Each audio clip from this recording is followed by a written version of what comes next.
Well, a pleasant and good afternoon, and welcome to 7 Eyewitness News right here on Win TV.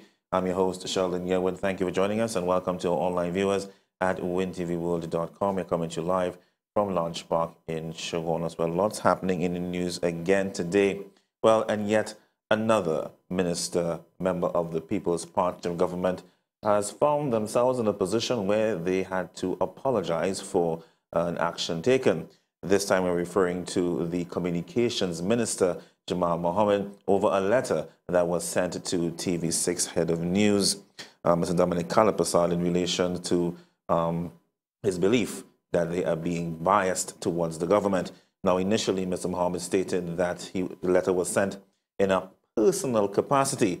However, today, during the post-cabinet briefing, after being questioned by members of the media, he said that he apologized if he had hurt anyone. Although in the same breath, he said that there are times when they would not agree with everything that is reported by the media. But nevertheless, he says that these are his words, that the best friend the media has in the government would be the communications minister.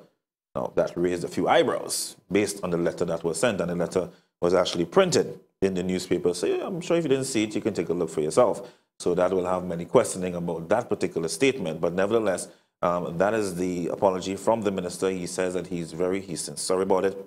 Didn't wish to hurt anyone. And, but at the end of the day, press freedom is alive and well. And of course, also stated that despite whatever differences, they will not infringe upon the rights of the media. Now, this is not the first time that I'm not just referring to this particular government. There have been clashes between the media and government since, the dawn of time, we're going to call it that, since this whole issue of freedom of the press has always been a very tricky issue with various administrations. It has happened under the PNM, and it is happening again, unfortunately, under the People's Partnership. And I say unfortunately because, we always hope that these things will not happen, no matter what administration, but it continues to happen. And I think, there needs to be more dialogue. Yeah, and I say that, and when I say dialogue, I mean truthful, honest, open, transparent dialogue with both parties so that these incidents really do not happen in the future, right? Because, again, the letter really did raise some eyebrows when people saw it in the newspaper today. So you're going to hear from Mr. Mohammed later on during the course of our news. In the same breath, Mr. Mohammed also spoke about the issues surrounding the Indonesian seamen who have been stranded here for the last few months. He gave the reassurance that the government is assisting to help all these over 160 seamen who've been stranded here near Cruzin in Shadaramas. And he says the Minister of Housing, Dr. Rudal Munilal, well, he's the one basically leading the charge to assist these seamen. We get to that as well. The motion of censure, of course, against the Attorney General, Alan Logan, that takes place tomorrow, the motion of confidence in relation to the Section 34 controversy. Now, again, this is another very ticklish issue that, of course, the partnership had to deal with over the past few months. Later on this evening, actually, two prominent lawyers will be joining Kevin Ratiram to discuss the issue taking place tomorrow. I'll give you their names in just a short while as well. So lots happening in news. Also, going down to south, you haven't heard from them in quite a while. Yes, that's the reroute movement. Well, they are taking a major issue with tractors and so forth on what they say their private land, stating it seems as though that the government is going ahead feverishly with their plans and, infringing on their rights and not waiting for the court to give a decision in terms of certain aspects of the highway. Mr. Kublasing spoke to our crew this afternoon. I'm going to bring you that story later on, of course, during the course of the news. The COP debates as well continue tonight, while the final round of debate continue tonight at Hillview College in Tunapuna. So lots happening news again later on. 5:30, we have two special guests joining us for our ODPM segment, and we're talking about Disaster Risk Reduction Day. And we're getting some details about that from two representatives from the ODPM. So lots to look forward to in the news this afternoon as well. We are keeping our focus and keeping our eyes on, of course, the hurricane that struck Jamaica heading to Cuba. And, of course, we're going to give you some updates on that as well after the break. So stay tuned. Lots to come. Be right back.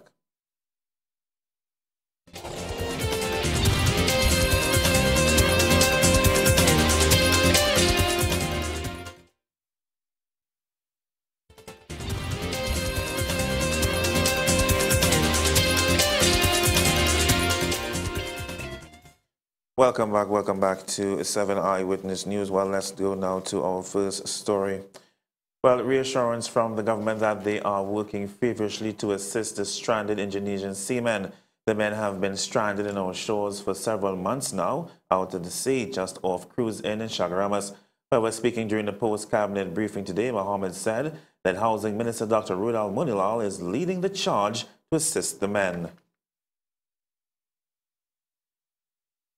Minister Rudal Munilal is in discussion with our counterparts, some counterparts in Venezuela. It's really a humanitarian situation. If you understand, if you see the condition of the people who are on those boats, it's really a sad situation. And every effort is being made not only to make them as comfortable as possible, but to keep a healthy situation and to see how best we can alleviate that situation, that strain upon those individuals who are from Indonesia. Some other news, while as government gets set to debate the motion of censure against Attorney General Anurag Logan tomorrow, the leader of government business, Dr. Rudal Munilal, says they are not worried. According to Dr. Munilal, they expect the debate to conclude during one evening's sitting. It is the intention of the government to debate this motion in one day, because we believe that the motion is a very, very important motion. The Attorney General is a very important constitutional office holder, and we would not like this motion to hang over his head for weeks and months.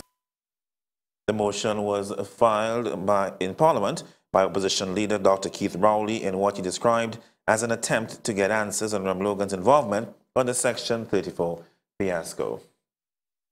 In some other news, well, the final clash of candidates vying for the different positions within the Congress of the People will take place tonight.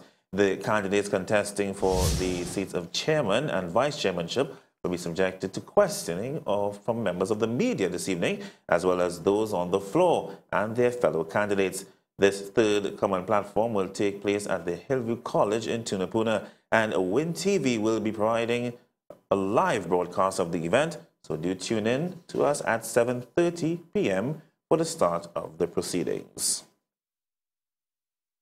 In some other news, well, the Urapun walkover will soon be on the way. The announcement was made by Member of Parliament for St. Augustine, Prakash Ramada, on Wednesday night. The MP was addressing an audience at the Public Transport Service Corporation's launching of buses in the area. With more on the story, we have Cindy Raghubar.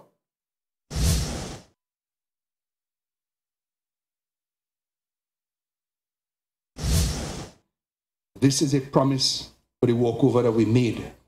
And indeed, we've been given fixed dates for that work to have started. And that work is supposed to have started any day now, so that your walkover will be delivered to you. I find it extremely worrisome that we have one way in, one way out, a community of 3,000. We're looking at that to get an entrance into and an exit out of Urapun onto the highway.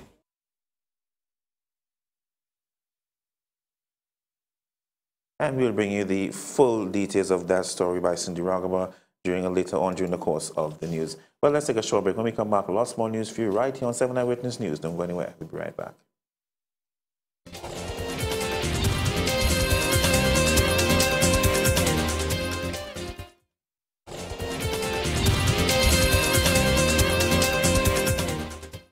Welcome back to 7 Eyewitness News right here on Win TV. Well, at the top, remember we mentioned to you about the statement or the apology by Mr. Jamal Mohammed. Well, I apologize if I have hurt anyone. Just a few words from the verbal apology by Communications Minister Jamal Mohammed after a letter sent to TV6 placed him, past the frying pan into the fire. Mohammed expressed remorse over his letter sent via email to the head of news at TV6, accusing the station of being biased towards the government. The Communications Minister stated initially that it was sent in a personal capacity. However, today, when questioned by the media, he said he was sorry and assures that he has nothing but love for the media. I believe that the media in Trinidad and Tobago has the full support and cooperation of the government of Trinidad and Tobago. We viewed freedom of the press and press freedom as a very important aspect of our development here in Trinidad and Tobago. And your best friend in this government is the Minister of Communications. My statement that was sent out to Mr. Kali Prasad I apologize if I've hurt anyone or done anything to make anyone feel uncomfortable in any way, but rest assured that press freedom is a very, very important part of the operations of the government of Trinidad and Tobago. And I would like that we leave it at that, and we'll do what we can to ensure that we have a free press in Trinidad and Tobago. However, he did admit that they may not always agree with what is reported, but the media's rights will never be infringed upon by the government. We may not agree with what you print or what you publish, but we will give our lives to ensure that you have the freedom to print and publish what you would like to do. That story brought to you a short while ago with the European Walker, which will actually be constructed very soon.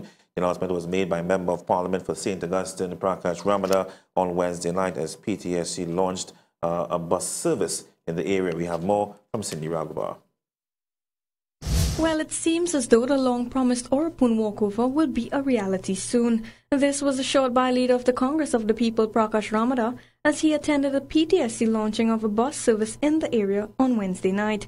He said that access to and from the area is a critical issue, and it's unfortunate that persons only have one way in and out of the community. The St. Augustine MP stated that this is an issue that will also be dealt with. This is a promise for the walkover that we made. And indeed, we've been given fixed dates for that work to have started. And that work is supposed to have started any day now, so that your walkover will be delivered to you. I find it extremely worrisome that we have one way in, one way out, a community of 3,000. We're looking at that to get an entrance into and an exit out of Orapun onto the highway. Ramada also commended the people of their accomplishment in putting condemned buses back on the roads. He added that this reuse of resources was an impressive achievement. To hear that you were able to produce these 2 buses out of the graveyard for 1/3 the cost of a new one tells me that finally we have persons in place who care about the resources of this nation, that we get value for the money of the people. So that what you have saved in doing this, you'll be able better to provide in areas that have never hoped or even thought that they could possibly see a bus coming in.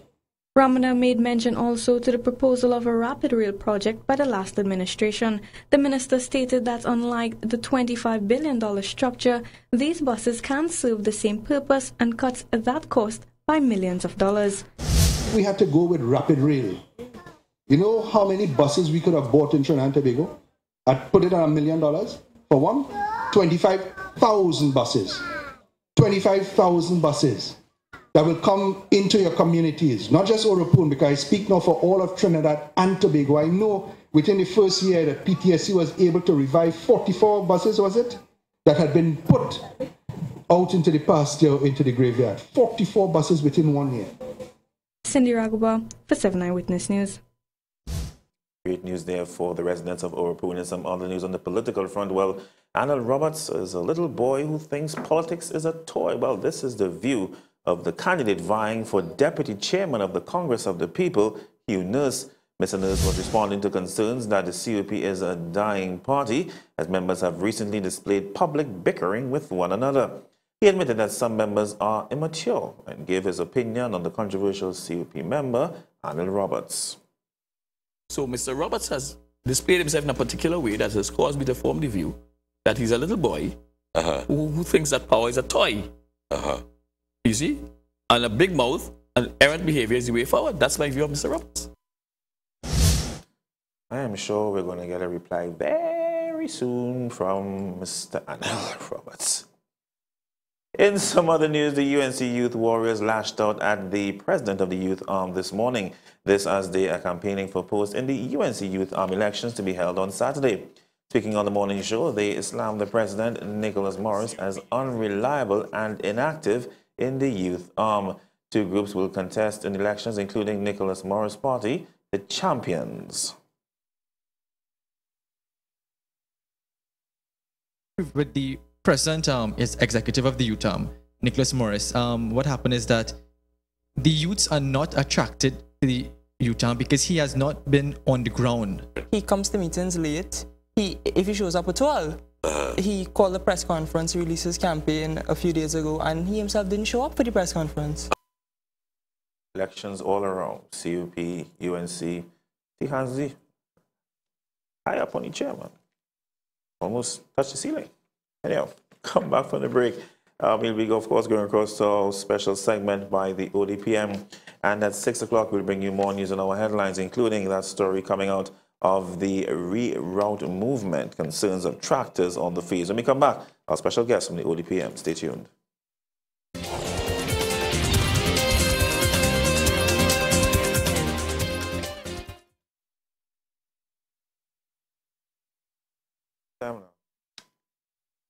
Bring on the guests, bring on the guests.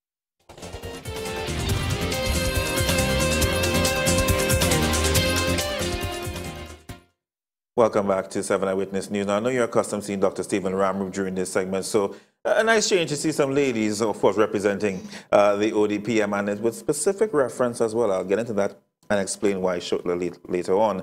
They're here to talk about Disaster Risk Reduction Day, which was celebrated on the 13th of October. But as you know, we are still very much in the hurricane season. We're already dealing with a hurricane right now that struck Jamaica. And of course, it's now, I believe, last few hours hitting Bahamas. So we need to be very familiar of disasters and how we can help, how should I say, prevent loss of life and, of course, loss of our infrastructure as well. Joining me on the set, we have Ms. Leni Timal, the communication assistant, correct? Yes. And to my further right, Ms. Rishma Haraj, the hazard mitigation specialist. Thank you for coming on the program. Now, for those who are not familiar, they may have been seeing it in the press, seeing different stories being highlighted. Exactly what is the significance behind this particular day that was celebrated? Well, the Disaster Risk Reduction Day is really a day that the United Nations put aside to say we're going to commemorate disaster risk reduction internationally. So on October the 13th every year, they basically pick a theme, and this year they chose to go with women and girls, an invisible force of resilience. And basically they're just asking girls and women to step up and use their roles within the community and families to kind of push that risk reduction factor. Why do you think such an integral emphasis on women?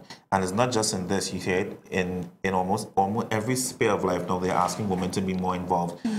What is the role that you really want women to play exactly? What important role do they play in helping with reducing, well, basically reducing disasters or the risk of disasters? Well, I think the theme for this year was really appropriate because if you look at the statistics post-event, they actually show that women are most often cases the victims, and that is because of a variety of different factors, cultural norms, discrimination, stuff like that. And, you know, that kind of overshadows the resilient women that are in the picture as well. So you mostly hear women as victims, but you rarely hear about the women who are heroes. And that doesn't mean that it doesn't exist. For example, after the Haitian earthquake, you got a lot of amazing stories about women who got together as a team and actually started dragging victims out of the rubble, finding relatives, and saving lots of lives. And I think this year, it was a chance for us to actually look past women as victims and see them as heroes, because they really are a force for disaster preparedness and risk reduction. I can't deny that, because you always hear this ongoing debate and battle between men and women. I don't start nothing necessarily, but it is a fact. In many cases, you'll find, in terms of emergency and disasters, sometimes the women tend to compose themselves even more so than the men. I'm not knocking my brothers. I'm just speaking the facts, and I think it's really important as well. Now, in terms of the ODPM, and in terms of what you all are doing to help women understand their role in Trinidad and Tobago, exactly what have you all been doing? Well, basically, we have been undergoing a lot of activities. First, we started with mall tours. We went to various malls across Trinidad. We went to Movie Town. We had a booth, basically just informing the public about women's role in resilience, how they are the main caretakers. When a disaster strikes, they come in as the ones to pull the resources within the communities, because they are sort of the inventory takers. So they would know what resources need to be distributed amongst the people within the community. And we have also done a walkabout in La Hockett Road and Glencoe. We issued first aid kits, and we also did a post-disaster survey, just basically looking for that feedback from the flood victims, asking them how first responders assisted, what type of response they got. Yeah, definitely. Sure. But I just wanted to add that, you know, for us at the ODPM, ensuring that women play a larger role in disaster risk reduction wasn't just restricted to this day. We ensure that our programs and projects are all gender sensitive. So really equal opportunities for all members of the community to step up and make that change for a safer environment. Would you say that one of the initiatives that you all have put thus far, they are working? Because we've had a couple incidences basically in the last few months. From the flooding, we lost a couple lives as well. The reports that you have been receiving, would you say that women have been taking that lead? And I'm referring to like the issue in Diego Martin that we had recently and so forth. Did you all get good reports that women were taking the lead to basically assist in the whole recovery process? Well, I think the women in the households, they recognize their role as filtering that information to the children. And that's what we really want. You get your household prepared, you become more resilient. By getting your home prepared, you are incorporating the community as well. So it's basically, we're using them as the heads of the household in the sense. Yes, definitely. So kind of reversing that whole idea of the man as the house. And what I see as a major success is the shift from the role women played traditionally, just restricted to the household as the homemaker and the caregiver. And now we're actually seeing women's groups that are really active. We see women taking part in CERT training and CERT teams and actually stepping outside of the home to play a bigger role. So you're seeing more women as risk managers. And that, to me, is a huge success. I think what's also important, and I was looking at the whole issue, not just to shift a bit, in terms of climate change and so forth. You have, of course, children being our future, and you find that the women are, in most instances, the caretakers, and sometimes they are the ones to mobilize the children. And if there's no one to mobilize children, therefore, our future is left for doom to some degree. So I think that is also very important in terms of, as you said, information coming from them, and because the children are safe and so forth. But in terms of the ODPM, however, now the 13th of October has passed. But is this, or will this be an ongoing program that you'll have in terms of getting women involved and having these, you know, different meetings and walkabouts and so forth? Definitely. We have the volunteer program, and we're actually training our first batch right now, and that is actually a mixed group. So that's excellent. And other agencies like the Ministry of Local Government, they have CERT programs, which is Community Emergency Responder Teams, and you also have a lot of women participating in that as well. And these things are actually programs, so they're going to exist year-round. So definitely ensuring gender sensitivity is a major, major priority of the ODPM. What I just want to add is that Disaster Risk Reduction Day on the 13th was really like a launch. And it will be a year-long activity. And we also, we took the initiative to distribute like first aid kits to 200 girls' schools across the country. We also had a teacher's workshop on the 20th, last Saturday, which incorporated students and, well, teachers learning how to plan evacuation routes from their schools. Commendable, because, I mean, you've heard, and I think one of the important lessons to be learned, and particularly Dr. Stephen Ramroop was here the first few episodes, and callers will call in and, you know, really grill him about the role of the ODPM, and, you know, seeing them, and he's, you know, telling them over and over that we, of course, a coordinating agency and so forth. I think it's commendable that you all are somewhat doing more than just coordinating. You're actually going out there now because people, they like to see you all. They just like to see ODPM in the area, so they know that they feel a sense of safety and security that you all around. So that's why I think it's important. When we come back from the break, a short break, I want to get into your role in particular as a hazard mitigation specialist. I find that very interesting. So we're going to get some details into your role and, of course, more of what you're doing in the ODPM. We come back in a special segment. Stay tuned. We'll be right back.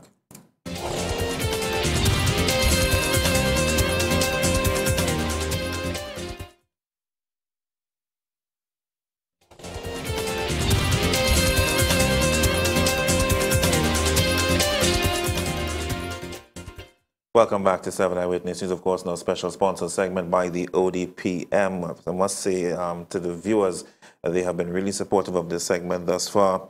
So I'm really glad to have you all here once again. The question will be asked. You all went to just, during the walkabout, was it just one area you went to? The walkabout itself? Yes. Okay, what was the reason? I mean, why not other areas? It was because of time limitations, or was something specific in that area that you wanted to address?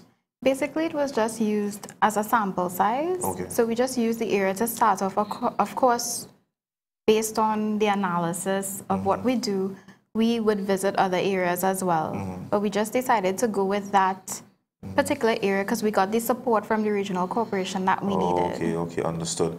But would you, in assessing flood-prone areas and assessing areas that actually go through a lot of damage after heavy rainfall, what areas would you say are major concerns to you that you could probably highlight in Trinidad and Tobago, or you just across the board? Because I know that's something that you'll look at even more than others. What areas would you think in Trinidad and Tobago would be more flood-prone than others? Well, the risk factors actually vary. So obviously you're going to look for sites with high population density because of the amount of runoff that comes from that area. The problem with Trinidad and Tobago is the increasing settlement in marginal lands. So you have a city, and the city has been growing for the past 20 years, but the drainage infrastructure hasn't changed. And, you know, because of this rapid change in land use patterns, that's where the flooding comes from. And unfortunately, that happens in the capital. It happens in the city, majorly urban areas. So those are always, you know, high risk, not just because of the people that are concentrated there, but because of the rapid change in land use. What we're doing here is somewhat from an educational standpoint to prevent disasters, basically. You know, I must be honest. I mean, in terms of people always talking about, you know, educating and they need more information.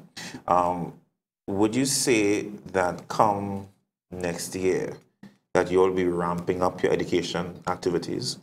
Not just with TV per se, but just generally doing more, because people, they really welcome the information, but you will be ramping it up. Would you have enough staff to go around to different areas? Do you know, what limitations do you all have in going out there a little more often?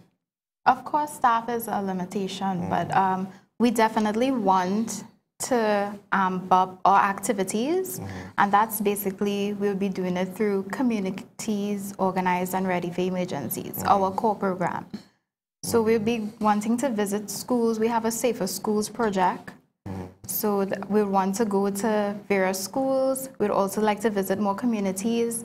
It's going to be more activity, outreach activity. And you'll get the cooperation from the, no pun intended, the corporations. Yes, we do. So far, we do, yeah. I want to go to your specific designation, and just to break it down, hazard mitigation specialist. Not bypassing yours. That's okay. But tell us more exactly, what is your specific role at the ODPM? That's actually an excellent question, because it gives me the opportunity to talk about mitigation a little bit. Please do. And that's a term that's used that people sometimes misinterpret. Now, mitigation is essentially any process or any act that you would take to reduce the impact of a hazard. So you can mitigate yourself, you can mitigate your home, you can mitigate your community. And people tend to get a little bit nervous when you say you need to mitigate, because they think, oh my God, I need to spend all of this money. And they don't realize that mitigation could be, you know, as simple as making sure you don't have a lot of sharp objects on your shelf. Simply because in an earthquake, the shelf shakes, something sharp and pointy falls on you or your child, and you get hurt. So simply, or even worse. Exactly. Oh, exactly. Mitigation can also be fancy. It could also be you redoing your roof, or actually putting in drains around your house. And mitigation exists in two levels. You have structural mitigation, which is what everybody thinks about. It's a physical change. It's putting in hurricane straps, which is actually a very cost-effective method, and more people should do it. Good. And it could be non-structural. Nice. Go ahead. And it could be non-structural, which is simply having a plan. So having an emergency plan that tells you the route to your nearest shelter, knowing where your nearest shelter is, that's non-structural mitigation. And in an emergency, it can make a difference between life and death. So mitigation is really important. And in my role, I try to promote mitigation. and really promote it holistically. So mitigation is not just the role of a person, it's not the role of an agency, it's not the role of the ODPM. Mitigation is a responsibility that lies with every citizen if it's going to be effective. So energy shifted. Yeah. But that brings me to my next question. Would you say, and I want to hear it from you, because I asked her to wrap up the same question, the glance up, but specifically since you deal with this, would you say people in this country are very proactive? Or you have to keep on drilling them to do the right thing? Now, the thing is, like, I wouldn't want to say yes or no because, you know, people differ. Like, the way I mitigate my home and my community will be very different from someone else, and I don't want to generalize it. I would say that we have the potential to be a very, very proactive nation, and we do have the means, but we have the education is out there. We have the know-how. We have a lot of indigenous knowledge that's really not being tapped. I know a lot of people say when animals start acting up, you know, it's a sign that something happens. Something is gonna happen. And people tend to forget that indigenous knowledge is always tied to scientific fact in most cases. So I say Trinidad has strong potential. We just need to get it out to the citizens. We need to tap into that. If I have an overactive dog acting up every day, I guess every day hurricane. Well, with the tsunami, you know, no animals were actually injured, the Indonesia one. And, no, I know it's a fact. Yeah. I know that. I believe we have the pictures. We actually have some pictures actually from the walk. Walkabout. Let's just take a look at it. You can probably just walk us, again, no pun intended, walk us through exactly what we see. Let's go to the pictures, please, shall we? All right, so this is the gathering point. I'll let you take over and tell us what we're seeing. Okay, well, basically, we have Chantal Braffett Philippe. She's our public information education specialist. She was basically just giving the volunteers and people who came out to help from the different agencies a little breakdown of the areas where we were going to hit, houses we were going to target. All right, let's go to another one. Okay, well, I guess another question of the crowd. Yeah. Let me just ask this. In terms of you all have volunteers as well as members of the ODPM, was a cross-section, wasn't just ODPM No, staff? we had REACT, we had people from ADRA, religious agencies. We had, of course, the regional corporation helping. Nice. Yeah. All right. We are happy to say that we have an excellent relationship. Lions, with our stakeholders. Which lands of which area? Port of Spain. Port of Spain Lions, okay. If you notice, there's a lot of women there. Yeah, well, again, when I know that's a message that you're spreading as well, but I see the men also came as well. Definitely. All right. I'm seeing See how happy they are to help. We have gotten an excellent batch of volunteers. Yes. And how long did the actual walk last for? I mean, was it the entire day, or exactly how long did it last for? It was basically for half day. So for the entire morning period, we were just basically getting our routes and breaking up into groups. Now, what were some of the concerns raised by the residents when they spoke to you generally? What were some of the major concerns raised? Well, basically, they were happy with the response that they received, which we were happy about. And well, all the other information that we collaborated, we would really have to analyze it before we could speak on it. Okay, fair enough. But the general feedback was that they were happy with their first responders. I look like voting you for a second. Yes, anyhow. So, all right, so just you have some more guests going house to house. How many? Asking questions. Obviously, you had a questionnaire as well to fill out. Survey. Wonderful. I think this is what people have been looking for, I must say, because again, you normally hear the whole talk about being the coordinating agency and so forth, and it's really nice to see you all out, as I say, footing it in the hills and meeting with the people. All right, you can come back to us now. Just a couple minutes before we wrap up the program. I'll give each one of you all a minute or so to give any advice to members of the public at this time. You want to go first? Well, I think the main message that I want to bring across, yes, we are talking about the role of women, but I really do think that disaster risk management is a holistic process. And, it's everyone's responsibility to ensure the safety of their home and their community. Okay, I just want to highlight our Facebook competition. It really is about women's role in disaster risk reduction. You could go onto our Facebook wall and post stories about girls or women that you know are doing their job and within their communities, homes, to become better prepared. So you can go onto our wall and check it out. All right, so thanks a lot. Some really good prizes. Yeah, as well. good prizes. What kind of prizes? We have an iPad, a smartphone. I won the iPad. I won the iPad. I want to thank Ms. Helene Timal and Rishma Haraj from the ODPM joining us in this segment this evening. Very light, of course, all the way from the madness of politics we go through every day. Thanks again for coming. You're welcome. Pleasure. Thanks indeed. for having us. Thanks a lot. Coming next, we have our 6 o'clock headlines, and then, of course, we're joined by Kevin Rajaram for Iron Legal. Stay tuned. We'll be right back.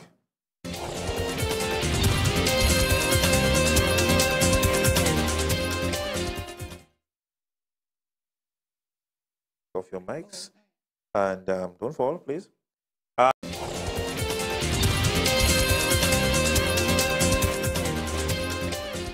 Welcome back to the program. Really wonderful program thus far. This is our 6 o'clock headlines and our first story. Well, the fight of the highway reroute movement continues. This as the movement is now contesting what they call the illegal settling of tractors and police presence on their lands. Social activist Dr. Wayne Kublansing is calling on the Prime Minister to intervene and bring an end to this matter once and for all. We have more from Keisha Charles.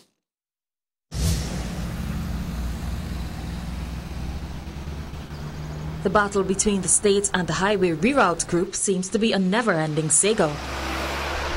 Just a few months ago, the group protested outside the Prime Minister's residence following the demolition of their camp. Now they say tractors are being placed illegally on their private lands as the government seems determined to go through with the project. They came last night at 8 o'clock and they began to clear this area and put down their tractors on private lands which belong to members of the highway route movement. They went across the road and they did a similar thing, putting down structures on private land, and they came with their lights, with their dogs, with their ammunition, police support, tents. That is illegal. Dr. Kublal Singh says the matter is now before the court and all he is asking is that the Prime Minister honours her promise. So that the Prime Minister should know that the matter is before the courts and they ought not to do any work on this segment of the highway. And she should remember that they promised us to do a review of this segment of the highway. Like Dr. Kublal. Meanwhile, another member of the reroute group and land law and land surveillance student, Kitana Budhai, lashed out at the government for failing to conduct proper consultations.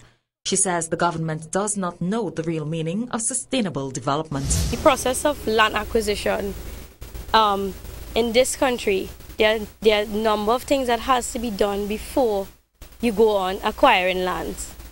The simple thing as a public purpose. A public purpose, the definition of a public purpose is something that would benefit the majority, right? If you pass through these communities are already empowered communities, developed communities, big homes, nice structures, and you are going to come into these homes and these areas and destroy all of these homes and all of these properties overnight to bring in something you call sustainable development.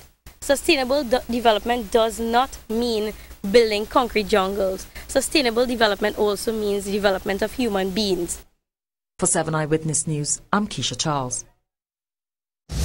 Well, in some other news now, a former CL Financial Director and Managing Director of Home Construction Limited says he cannot remember collecting $21 million. Anthony Fifi was on the witness stand today at the Commission of Inquiry into the collapse of CL Financial and the HCU. He was first cross-examined by attorney Terence Barath, who is representing the CLICO policyholders group. The commission heard that Fifi's company, PM1, was hired by CL Financial to manage HCL and, in doing so, pocketed millions of dollars. But when asked to recount the amount he got, Fifi said he did not remember. The contract says $500,000 and a mobilization fee of 3.3. That's in 2005. And also here we have one invoice which we've discovered. Mr. Fifi, I'm talking about what you were paid in total for the year 2005. I know it's a long time ago and I know it's a small amount of money for you.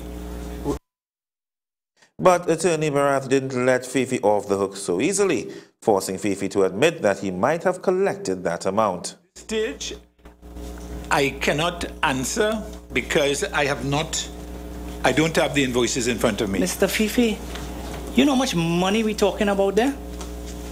Do you have any clue about how much money we're talking about at $21 million? You can't remember if your company received that in 2005, we're not talking Mr. about, Fifi? we're talking about details. You're asking whether a particular thing was paid, and I'm asking, you refer me to page 43. Mr. Fifi, you cannot recall in the year 2005 whether your company, PMI Limited, received a sum of in excess of $21 million in respect of the PMI contract. Are you telling this Commission of Inquiry that? I cannot confirm that here. I would have remembered. Anyhow, in some other news, well, I apologize if I have hurt anyone. Just a few words from the verbal apology by Communications Minister Jamal Mohammed after a letter sent to TV6 placed him past the frying pan into the fire. Mohammed expressed remorse over his letter sent via email to the head of news at TV6, accusing the station of being biased towards the government. The Communications Minister stated initially that it was sent in a personal capacity. However, today when questioned by the media, he said he was sorry and assures that he has nothing but love for the media. I believe that the media in Trinidad and Tobago has the full support and cooperation of the government of Trinidad and Tobago. We viewed freedom of the press and press freedom as a very important aspect of our development here in Trinidad and Tobago. And your best friend in this government is the Minister of Communications. My statement that was sent out to Mr. Kali Prasad, I apologize if I have hurt anyone or done anything to make anyone feel uncomfortable in any way, but rest assured that press freedom is a very, very important part of the operations of the government of Trinidad and Tobago. And I would like that we leave it at that, and we'll do what we can to ensure that we have a free press in Trinidad and Tobago. In the same breath, however, he did admit that they may not always agree with what is reported, but the media's rights will never be infringed upon by the government. We may not agree with what you print or what you publish, but we will give our lives to ensure that you have the freedom to print and publish what you would like to do. Well, this time we take a short break. When we come back, we'll be joined by Kevin Ratibam, where he'll be joined by lawyers Derek Ali and Lilwin Murray to discuss the Section 34 controversy as the Attorney General now faces a motion of no confidence tomorrow in Parliament, which starts at 1:30 p.m. When we come back, it's Kevin Ratibam. Stay tuned.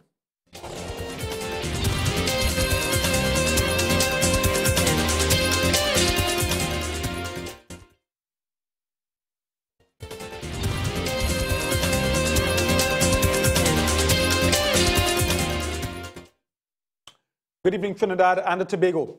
Welcome to Iron Legal here on Eyewitness News. I'm your host, Kevin Rattiram. Thanks for joining me this evening. Well, I know last week, Thursday, on Iron Legal, I promised that this Thursday we'd be discussing a property settlement between spouses. Well, we have a little change of plans, and that is because tomorrow in the Parliament, in the House of Representatives, there is going to be a big motion being debated. It is a motion of censure brought by the opposition leader Keith Rowley against the Attorney General. So having regard to that, we decided that this evening we would have two lawyers with us discussing that motion that is expected to kick off tomorrow. My guest this evening here on Eye on Legal will be prominent Port of Spain attorney at law, Mr. Derek Ali, who is no stranger to Eye on Legal. Of course, he's with us on quite a regular basis, and another prominent attorney at law from Port of Spain, Mr. Lemuel Murphy. Now, Mr. Ali, not here just yet, but Mr. Murphy is with us in studio, and we're going to begin our discussion with him. And a little later on, we're going to be joined by Mr. Derek Ali. A little later in the program, we're going to open the phone lines to hear your views on this Section 34 issue, in particular, the motion of censure that is expected to be debated tomorrow in the House of Representatives. So we're going to take a break, viewers, and when we come back, we will be joined by attorney at law, Mr. Lemuel Murphy, to discuss the motion of censure against the Attorney General in respect of the Section 34 issue. Don't go away. You're viewing Iron Legal. Back in a moment.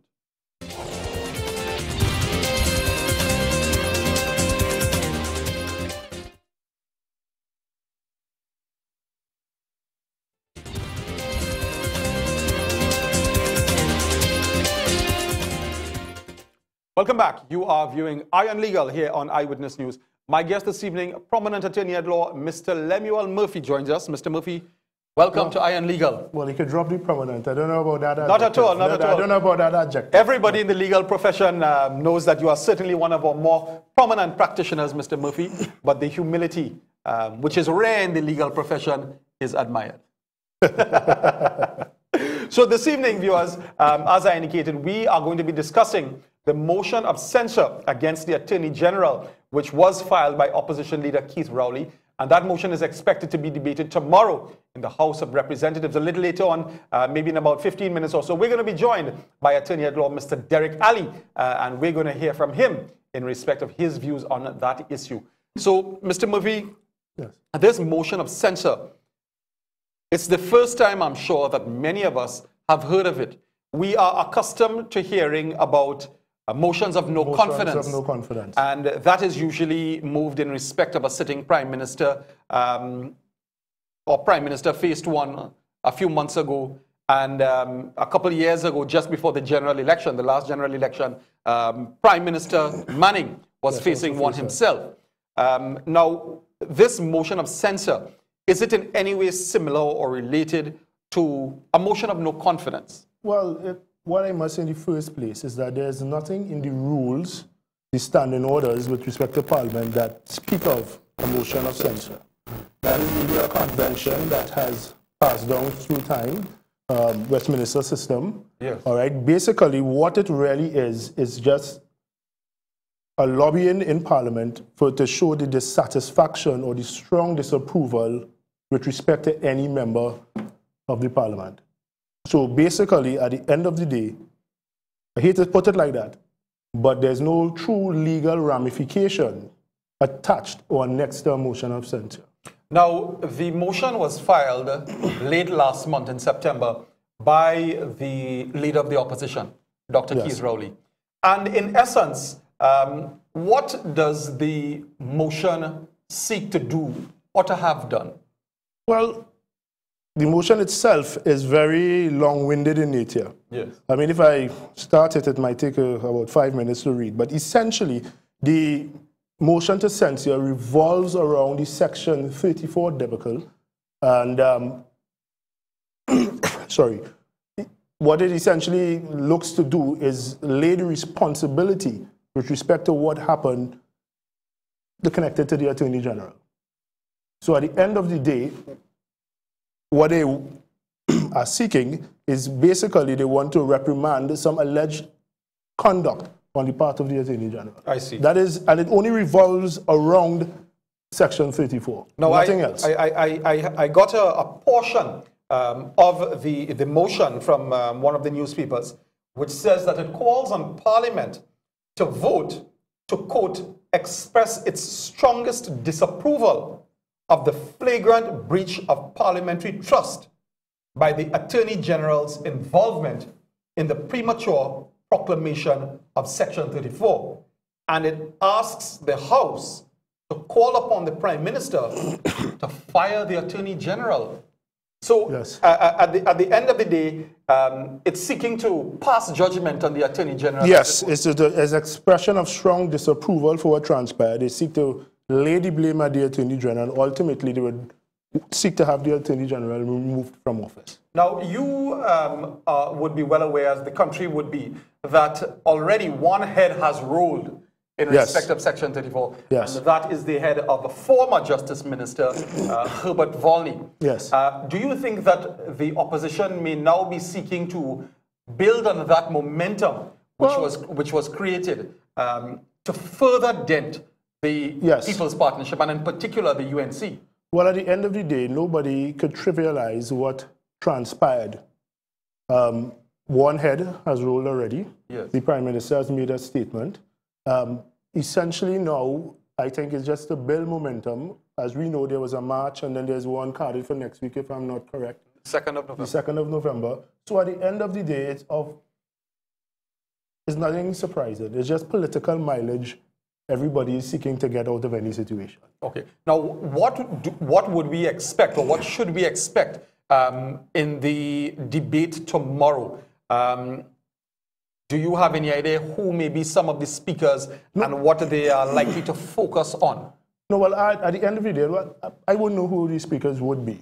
But, you know, I'm just hopeful at the end of the day, the debate does not just slip simply into mudslinging. All right, because it is a serious issue, and the Office of the Attorney General is the second highest office, as you know. Yes. So at the end of the day, focus has to be put on particular issues. But I would be surprised if it does not delve into some sort of mudslinging, which I sincerely hope it does not, because we really need to mature as a nation. Let's move forward. Do you think that issues other than Section 34, other allegations of wrongdoing by the government, by the Attorney General, by the Prime Minister, instances of corruption and state board mismanagement and so on, may feature prominently in this debate as well? Well, I would not be surprised, but at the end of the day, the motion has been set and the parameters really revolve around Section 34. Yes. And again, if we allow this mudslinging to continue, then we just lose focus. Do you think that Section 34, the Section 34 issue, has run out of steam and the opposition is beating a dead horse? The Prime Minister has spoken, and she has took decisive action. So at the end of the day, again, I am not one to say that this is a matter that ought to have been trivialized. It has been ventilated to an extent.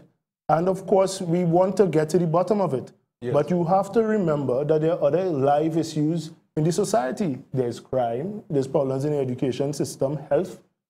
There are other issues to be dealt with. So to bog down and let us be myopic and just be tunnel visioned and just focus simply on the Section 34, for all that is worth, I'm not in agreement with that.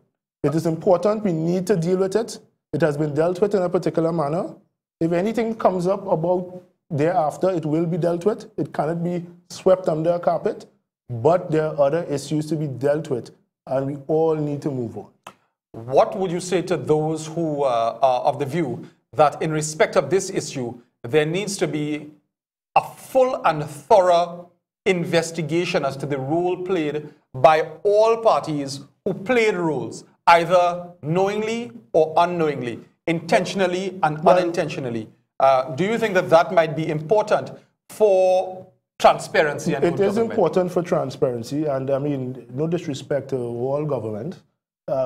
Collective responsibility is something that we sometimes lack in Trinidad and Tobago, because I find it very difficult for someone just to point a finger. Well, I'll just use the Attorney General, for example. Yes. And said, but listen, even if he didn't know, there's some implied duty. But what about the implied duty of the rest of the members of Parliament who read this act and it went ahead and was passed? Yes.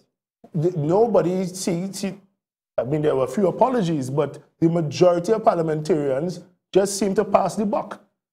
All right, and of course, everybody likes to pass the buck to the easiest target. So I guess the Attorney General might fall it in that category. But at the end of the day, it's about collective responsibility across the board, whether it's Parliament, whether it's in the workplace, collective responsibility. Let's do the right thing. Does the PNM have the moral responsibility, or the moral right, actually, to bring this motion of censure when, as you said, they supported the passage of the bill, including Section 34, when it came before the House?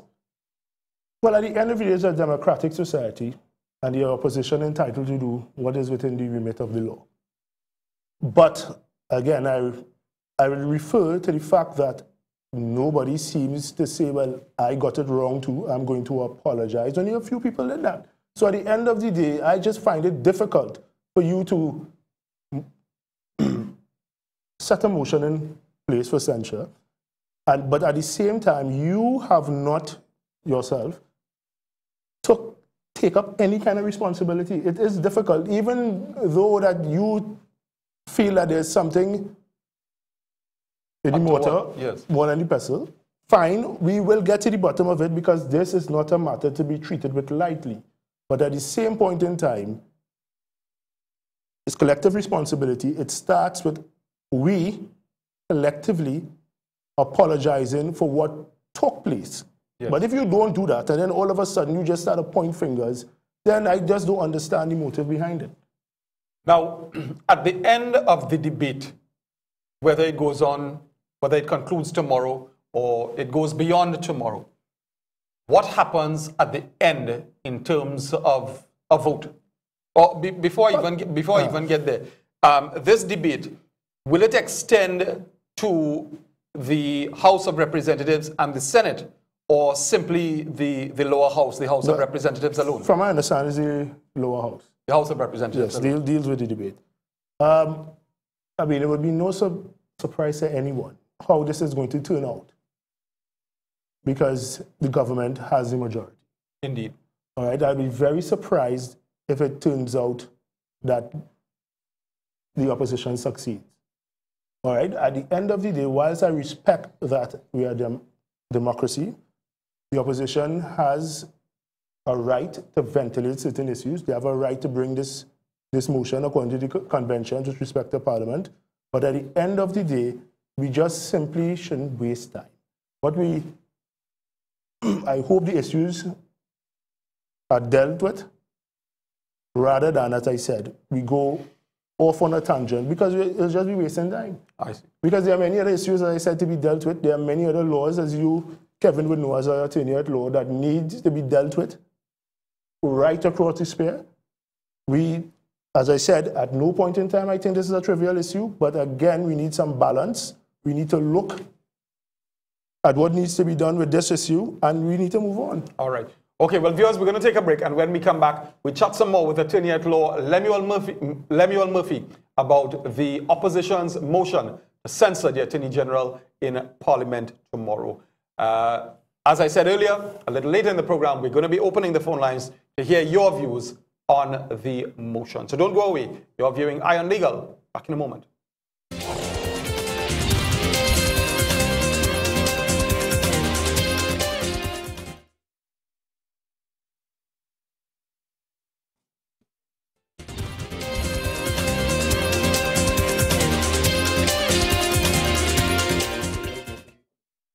Welcome back. You are viewing Iron Legal here on Eyewitness News. Joining us this evening, another prominent attorney at law, Mr. Derek Ali. Welcome back to Iron Legal. Good to have you with us.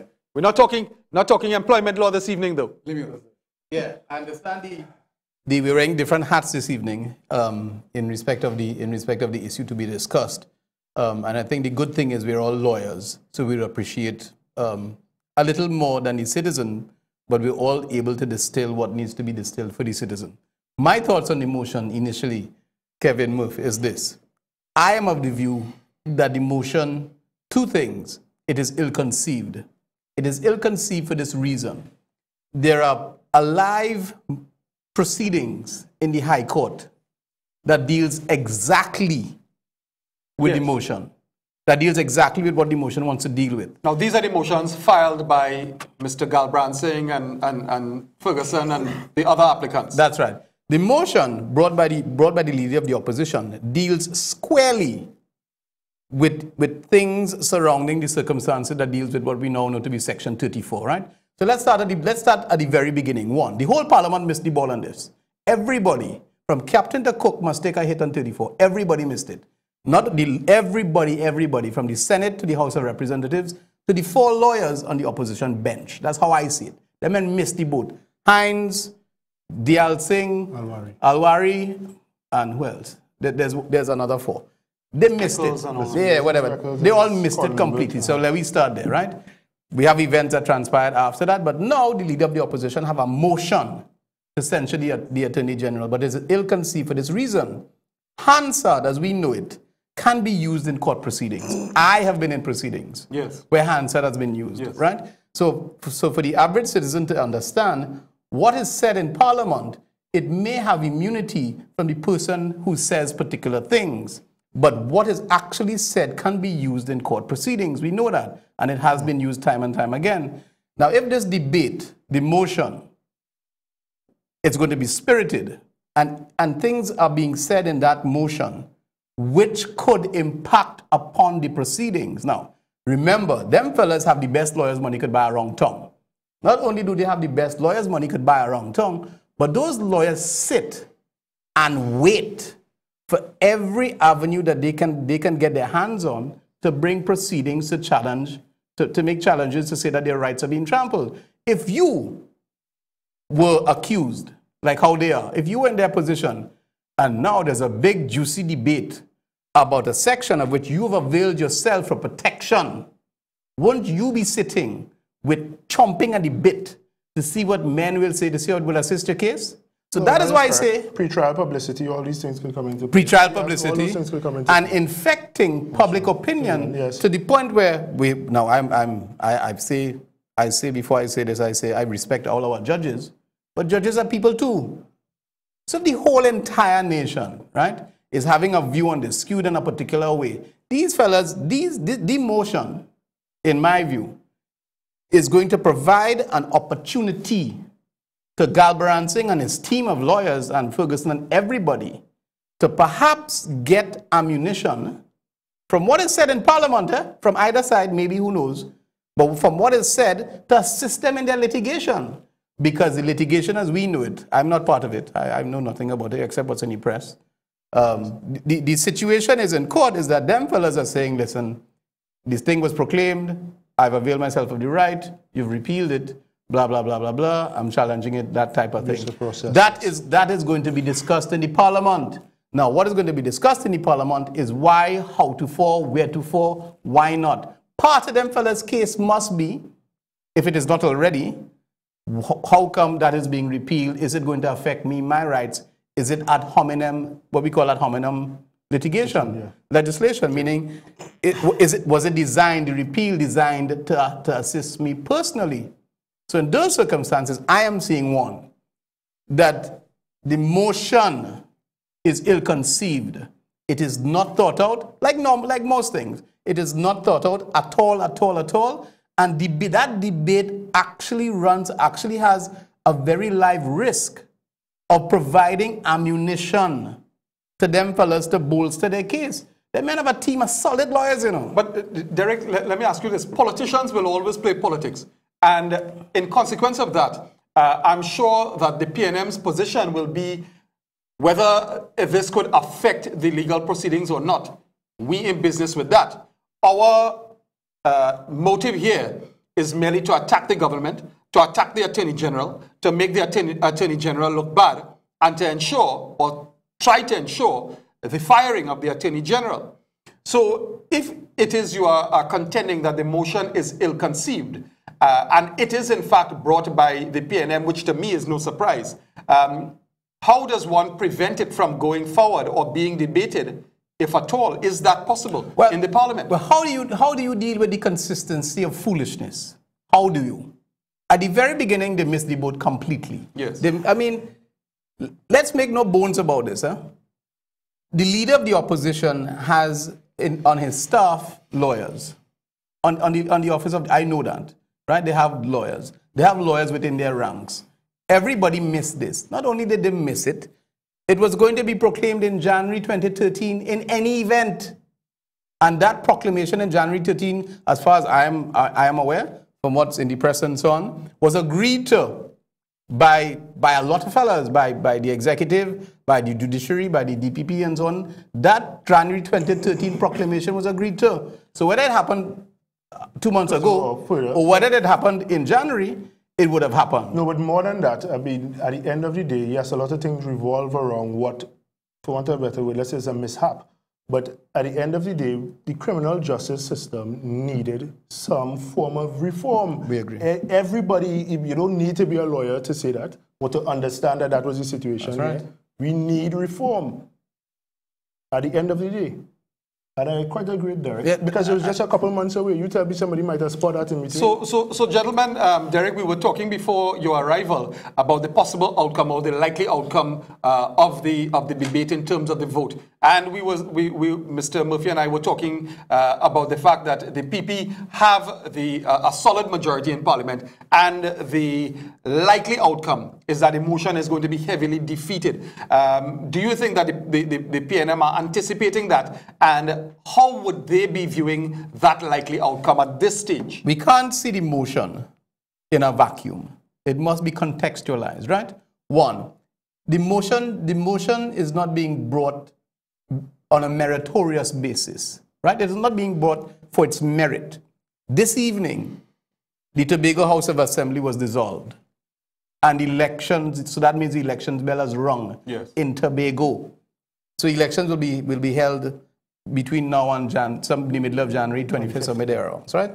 In 3 months, in 90 days. So contextualize that with emotion. Now, London didn't just get up and say, fellas, here's the scene. I feel I'll call election today. Cool, because he's a member of the PNM. It's a PNM-controlled THA. Yes. This is part and parcel, right, of political strategy. So they're saying that we bring the motion here. Take your time it. The day before the motion, we go dissolve the House. So the first actual salvo for the Tobago House of Assembly elections is the motion against to censure the AG tomorrow. So you contextualize. So you think that really the outcome in terms of the vote really is neither here nor there. It's not. They know they cannot hope. Certainly, I mean, experienced politicians cannot hope that the motion will succeed. They know that. The point is to do what? To achieve what they do in the bacchanal. They make their points, they get publicity, they'll run it out there. You know, a curious thing about this publicity is in the last 2 years since this government has come to power, we're a population of 1.3 million people, right? We have 3 daily newspapers. You know, more or less for 365 days of the year, there's a political headline in this country. For 365 days of the year, there's a political headline. How is that possible? Unless someone is running something somehow, somewhere. How is that possible? So this is just consistent with all of that. So you put that in the mix. You put that in the context of they calling elections for Tobago, so there's the first salvo. You put that in the context of keeping headlines running, keeping the momentum running. You put that in the context of there's a march on November 2nd for men to do whatever they want to do, and that's their right, and they come out and do whatever they need to do. So you contextualize all that. The motion is actually without any merit. It is designed for bacchanal. Do your thing, say this. There's nothing they can say right now, Kevin Murph, that they haven't said before. But I really want to reemphasize this, right? The risk is, mark my words, you know, them fellas are being represented by the likes of Ed Fitzgerald, you know, man. I did work with Ed Fitzgerald early on in some other cases. I mean, the man hot. The man is the most hot and spicy extradition lawyer appearing for people who are to be extradited. Exactly. Yeah. In the globe. So you think them fellas sitting down, not waiting. Them men will record that by DVD, CD, DVR, computer, whatever they men need to do, and take that Hansard. And I bet in you, Keith Rowley's motion will do nothing more at the end of the day than provide ammunition for them fellas on the Hansard to go to court with. You want to bet? Some part of that debate will end up in court assisting them fellas. That's one thing. Now, two, we're lawyers. The propriety of this debate, we have heavy litigation involving some serious men who the U.S. government wanted, right? And who have committed, who there are heavy allegations against, and who have deep pockets so they can give us a good heavy fight. You understand? That is their right. I have no complaints about that. No complaints at all about that. But is this motion, which may elicit things that could impact upon this litigation, does it offend the sub judice rule? Does it, even though it's in Parliament? Even if it's in Parliament, is Parliament so supreme? And I will try to articulate it in the way that we do, Kevin, to distill it for our listeners, right? Is Parliament so supreme that they could go to Parliament, that the opposition could go to Parliament on a motion and raise issues that affect, touch, and concern very, very live litigation involving some well-known fellas? Is that really proper? It seems to me, I mean, this may be better debated by the constitutional experts and so on, but from where I sit, in my cool little corner, it seems to me that that is wholly improper. But Derek, if you're making this second point that it may contravene the sub judice rule, you made the point earlier that the motion is ill-conceived and can impact on the legal proceedings. Why has the government not taken steps to subvert this motion? Well, it's not for the government to subvert. Will they look bad or will they look guilty in the eyes of the population if they seek to do that? Well, I think, one, that's a political question. So, again, in my little corner, I would think them fellas bring it, they feel they're bad, let me deal with it and run it out and run it, right? And I mean, listen, I have no fear that our Attorney General can handle himself, you know. Let me make this point, and this country is a 7-day wonder.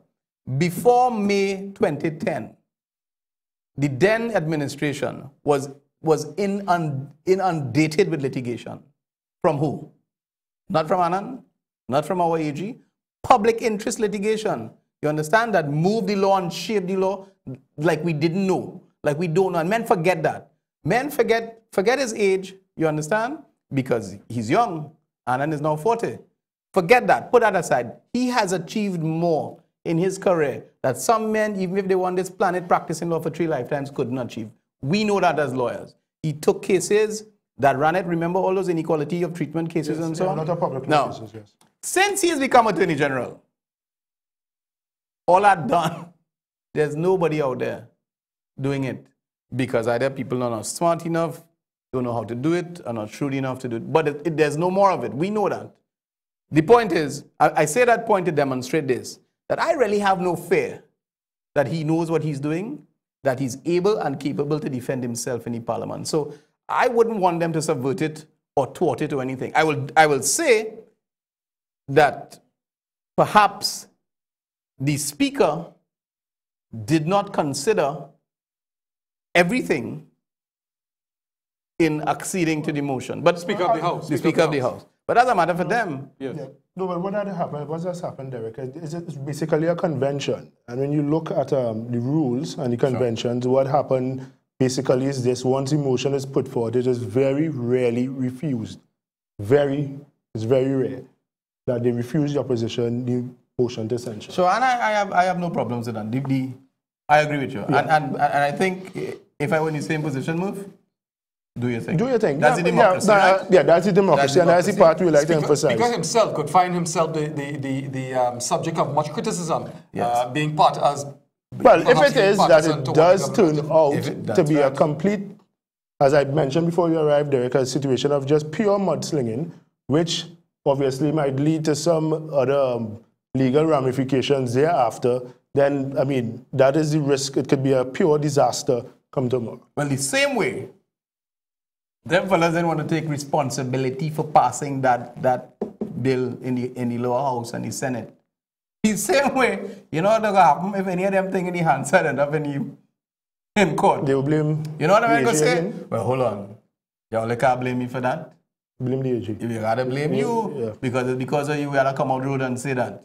But I am telling you, I mean, Kevin, you could just feel it. I am sure Ed Fitzgerald and squad just waiting like this to see what's going to happen to that debate to add to whatever claims they may have already, you know. So you think it would be fodder for them to feed on? I think so, because I would do the same thing.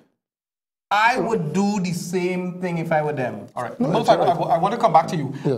Now, this march carded for November the 2nd. Yes. The PNM marshaled the first march, and they had a number of different groups and interests and so on joining them in that first march, Yes. which I'm sure today they perceive as a success because it caused Mr. Volney's head to be lopped off. Yes. One of the major players, if I may use that term, who formed an alliance with them at that time for that first march was the Joint Trade Union Movement. Yes, sir. And Ansel Roger, who is really the leader of these trade unions, or the perceived leader, has indicated his intention to be part of this march next week again, on the 2nd of November again. Do you think that the opposition really are using this march to show the nation, and Derek mentions the THA elections being around the corner, to show the national community that there is an overwhelming public outcry against the government by bodies which are generally independent, such as the trade unions, so as to damage the government, damage their chances in the THA election? Well, it might be difficult to say, because as I said before, everybody exercises a democratic process, but the last match, how large was that in comparison to what was at the Mid-Center Mall? I mean, I don't follow. I mean, at the end of the day, the Prime Minister has already pronounced on what the government's position is with respect to Section 34. She absolved the Attorney General. I agree with Anna, and I don't think the Attorney General is anybody weak and would fold. Oh, not this age. Yeah. So at the end of the day, I mean, politicians will do exactly what they are. They play politics. They just play politics all the time. I agree with Murph that them fellas have a right to go the road and say what they want. Yeah, nothing wrong with that. Whether they're perceived independent or not, they have the right. And we would be the first people to support their rights, because rights are for everyone and everybody, and that's what shapes our democracy. I have no problems with that. You could run on the road, you could do what you want. Everybody could go on. In fact, they could have how many other people out there. That's great stuff. But once we contextualize it, it's politics. And it's politicking and it's campaigning. So how then can those parties, other than the PNM, in the face of that THA bell ringing, now say, listen, there are other things we need to deal with? You can't. Because from now until that election is held in Tobago, you're actually on a mini national election. It is. Because the PNM is going to fight to keep THA because that's all they have at the moment. The government is going to want the THA to demonstrate politically, fellas, we consolidate power across the board. You understand? Yes. So what we actually going to have for the next 3 months into Christmas, right before Carnival, is a mini national election. And both parties are going to go on a mini national election footing. But it'll be a little higher than that, because everybody wants it. They want to consolidate power, the PNM, and the People's Partnership needs to take the THA to demonstrate the quality of disaffection and put that final nail in the PNM's coffin. That is going to happen. In respect to what you said, Murph, with respect to the Prime Minister, listen, no other Prime Minister has acted so swiftly to deal with any issue insofar as it impacts upon her cabinet, transparency, and accountability ever in the history of Republican Trinidad and Tobago. This government and this Prime Minister has been more transparent, more available to the press than anybody at any time. All the cabinet ministers are available, always, at any time. There has been more accountability. How many ministers gone so far on the basis of, you ain't really doing such a hot stuff? About 3. That has never, ever happened. That is unknown. So what people are saying is they're trying to spin it to say that, well, hold on, all in doing all your work. The Prime Minister is leading from in front. She's made it very clear, right? Volney. They did what they needed to do in respect of that. She took action. No other Prime Minister in the history of the Republic of Trinidad and Tobago, in our 50 years of independence, no Attorney General has acted so swiftly and decisively. On that note, Derek, let me ask you, having regard to the fact that the Prime Minister moved against perceived wrongdoing, do you think that overall, when you look at the perceived wrongdoing and then the Prime Minister taking action against the perceived wrongdoing, do you think that the government stock would have increased or dwindled after this Section 34 issue? But it has. It has what? It has increased. Listen, in this town, the loudest noises, the people who make the loudest noise, go in front. That's what happens in the Republic of Trinidad and Tobago. The man who's making the loudest noise, you're on the road, you could be one. But you get the press, and you go forward, and there's a public perception. You understand? The majority of this 1.3 million people, we don't say nothing. And that's a great, great tragedy. Because in the Republic of Trinidad and Tobago, good people actually don't say nothing because they don't want to be part of the bacchanal. They do not want to come out, and they don't want people to mudsling and tell you how your wife so-and-so, your children so-and-so, your daughter so-and-so, you work hard for your money and your thief money here. Good people in the Republic don't say anything because they're afraid of that mudslinging. They try to keep, we are the ones who actually keep our society civil, right? It's the loudest noises that you hear out there. A front page is not a front page It's not a constituency. A front page is not someone that we have to deal with. Front pages, and it cannot be that there are 3 dailies and 365 days of the year we have political headlines. Something is amiss there. Wrong. But I will leave that for the political pundits. But it cannot be, Kevin Murphy, it cannot be that the loudest noises out there are taken to be the voice of popular opinion. It is not. Because you're already on a corner and you're making the loudest noise, that means you represent 1.3 million people? 1.3 million people? You do not. You do not. You do not represent 10,000 people. Them fellas on that march on November 2nd, none of them men couldn't even win a raffle. Right now, I'm telling you. Remember, we used punchboard? Them men couldn't even win punchboard in a bazaar. So I have no problems with that. But they do not speak for 1.3 million people. Even that march where there was around the savannah to deliver the petition, they had no signatures. You understand? No signatures. So I have no problems with that, Kevin. None at all. But good people, we must remember, good people in this country, we keep quiet and we don't say anything. And it's the loudest voices that go out there, but the loudest voices are not the ones who determine who will be the government. Well, viewers, I know I promised you that we would open the phone lines, but the discourse you would have seen for yourself that took place between these two goodly gentlemen apparently trespassed on your phone time. So unfortunately, we're actually out of time and we're unable to take any calls. So I do sincerely apologize for that, but you can blame these two goodly men. So, first of all, I'd like to thank you, the viewers, for tuning in this evening. Next week, Thursday, I'll be back in on Iron Legal again. And finally, I would like to sincerely thank my guest this evening, Mr. Lemuel Murphy, first of all, for joining us, and Mr. Derek Ali for joining us yet again. Gentlemen, really was a pleasure having you this evening. Wish we had some more time to carry on discussion, but unfortunately, we are out of time. So we appreciate you being here. So there you have it, TNT. Thanks for viewing. We're out of time. You've been viewing Iron Legal here on Eyewitness News. I'm Kevin Ratiram. Have a good evening.